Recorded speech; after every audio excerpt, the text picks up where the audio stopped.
Welcome everyone to today's session where I would like to speak to you about the relationship between your own spiritual growth and how it is tempered by various fears. And before I go into the various aspects where fear plays a role in spiritual growth, I want to talk about what causes fear and what actually creates and maintains fear to live in us. Basically, there are many models that explain fear, and I've picked two and put them together to give you an overview. Fear begins when we are pushed outside of our comfort zone. This terminology is familiar to you, but I guess you're not fully aware of what comfort zone means. On an abstract level, this means a situation where you say, I'm in control here. I'm safe. This is low risk, and in consequence, I'm relaxed. When these parameters shift, you come into a zone that we call the fear zone. And in this fear zone, you all of a sudden lose confidence. You start to be problem focused. You find excuses, and you are easily guided by others, but not by yourself. Now, that may also include that for quite a long time, you already find yourself outside of a comfort zone and go through constant loops where your thought pattern is problem focused and everything seems overwhelming, especially when you listen to the media and look what's going on in the world. We are in a huge shift where the old paradigm has to go. Now, how does that problem and fear thinking work? If you are in the present moment, and you are now, we are all together in this Zoom meeting, there is no danger, right? Danger starts when we start to think. And how does thinking work? Thinking is related to the past. Your mind is filled with experiences that were delivered by your five senses and that created patterns in your life that helped you maneuver through life. And with all of us, these patterns were built until the age of 7. And when you think back to the time when you were small, you had needs like food and a warm bed and shelter and love, and maybe you wanted toys or whatever, but you were in a very weak position compared to the grown-ups who had all the power and who could do whatever they wanted. And compared to them, you were very vulnerable. And unfortunately, until the age of 7, we create an autopilot that maneuvers us through life, even as a grown-up, but we are not aware of it. We just use the very same patterns over and over again at the moment we leave the here and now. So something happens, we focus on the problem, and our brain says, I know that one from the past, you better be careful now. This has nothing to do with the problem because you are in the here and now, and all of a sudden you are grown up. This was well known to the Jesuits. When they accepted boys to their schools, they had a saying, show me a boy by the age of 7 and I show you the man. So when we want to walk and transform our lives from being focused on the third dimension and getting into our spiritual being, the highly capable beings we are, and that's why we come together and meet, then we have to be aware of this autopilot that's going on and that drags us with thinking into the past. We want to be in control, we want to play it safe, we want it to be low risk, and we want to relax. All of a sudden, when you enter spiritual service, none of that is relevant anymore. Now, inside Namas University, all who work together, we currently go through group and individual sessions where Sean helps us to look at the various aspects that played or still play a role where we are in an autopilot function as an adult that actually just relates back to our period as a child. So that's the mechanism that is at play. For a moment, think about it. What caused fear, terror? What were you afraid of? And these patterns run through in our lives still today.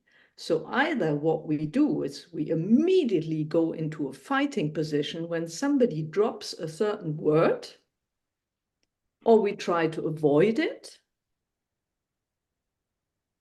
or we have other mechanisms of coping.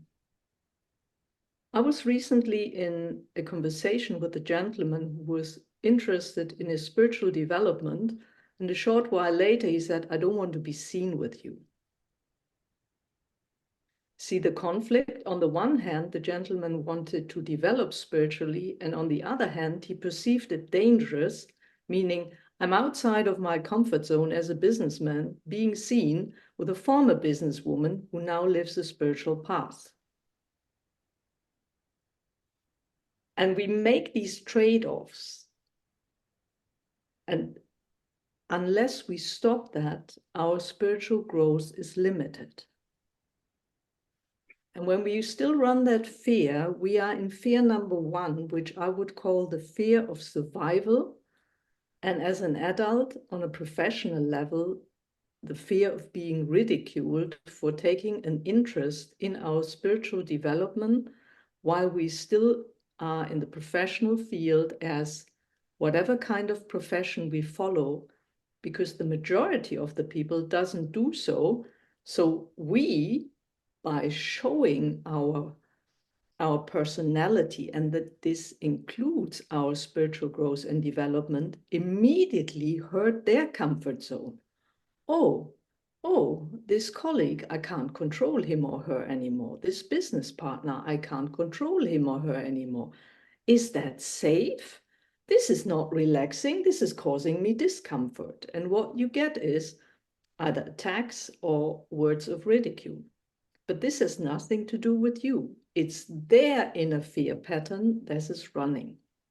So when this happens to you, kindly smile at them and say, are you okay? Because when you move out of your comfort zone, you are getting more and more okay and fine with yourself.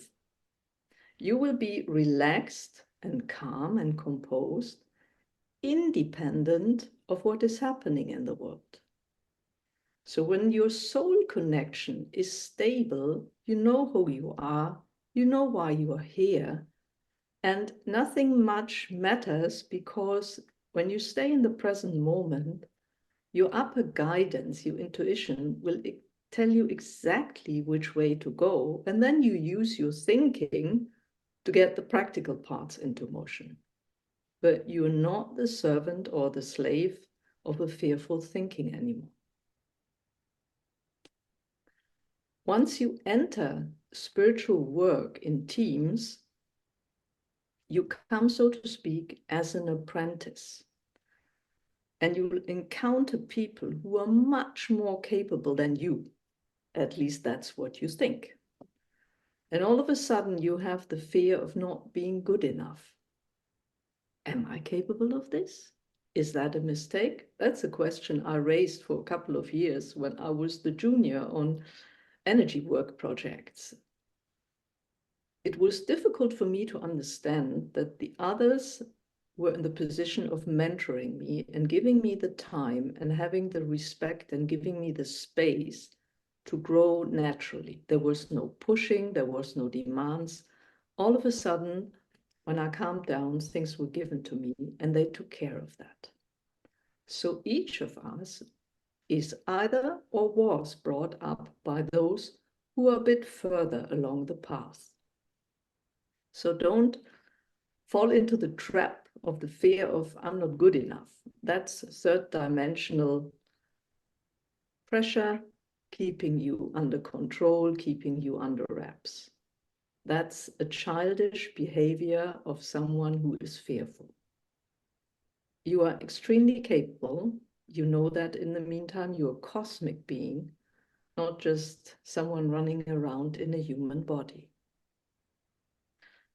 And when you've matured for a couple of years, the next step is you'll be given enormous responsibility, and with that comes power. And if you are given influence over many, many people and circumstances, that's where you need to have honed your spiritual bond with your soul in order for you to stay humble and fully perceive that the only reason why you are given this responsibility and this power is because you are in service to others. It's not about yourself anymore. There's very little of the being left that once started here on earth. You can rely on the fact that whatever is given to you on your spiritual growth journey, it is not fear related, and you don't need fear because you're only given what you are capable of. So you can retreat to a relaxed position, and on the other hand, accept that this means, on a spiritual level, relaxed means you're constantly thrown out of your comfort zone. This is the most normal thing. So everything you took for granted in the third dimension that you built in order to feel comfortable, savings for retirement, a house, a this, a that, being respected, part of the neighborhood, whatever, in the business sphere, all of these concepts are not necessary when your soul takes over. Your soul is the safest place to be, and it will guide you and maneuver you through all difficult parts in life. That is what I would wanted to share with you and what the SANAT KUMARA wanted to share with you today.